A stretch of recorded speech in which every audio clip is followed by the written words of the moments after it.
Hello guys, మనకు నిన్న CSK versus SRH match complete అయింది కదా.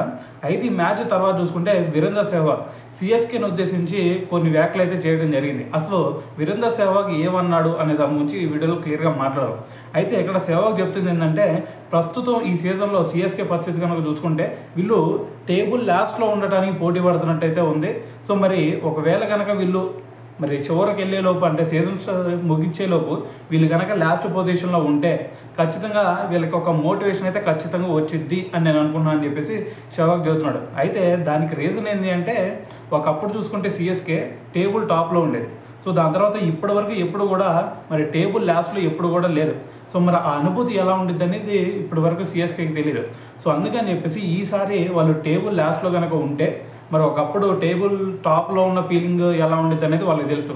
మరి టేబుల్ లీస్ట్లో ఉంటే ఆ ఫీలింగ్ ఎలా ఉండిద్ది? సో మరి అది కూడా వీళ్ళు అనుభవించాలా. ఇది అనుభవించినప్పుడు మాత్రమే ఈసారి మళ్ళీ టాప్కి వెళ్ళే ఛాన్స్ ఉండిద్ది. దాని తర్వాత దానికి ఎలాగ వర్కౌట్ చేయాలి అనేది కూడా సో వాళ్ళకి క్లియర్గా అర్థమైద్ది అని చెప్పేసి సెహ్వాగ్ మాట్లాడుతున్నాడు.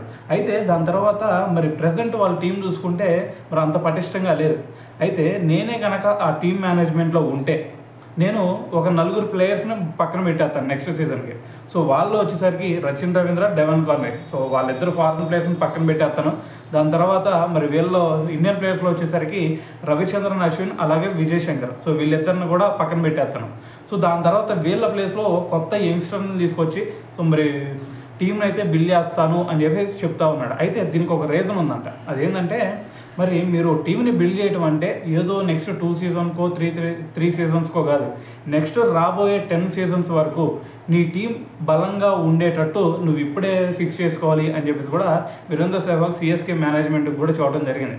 సో ఏదేమైనా సరే మరి సెహ్వాగ్ చేసిన ఈ వ్యాఖ్యల గురించి మీరేమనుకున్నారనేది కింద కామెంట్ చేయండి.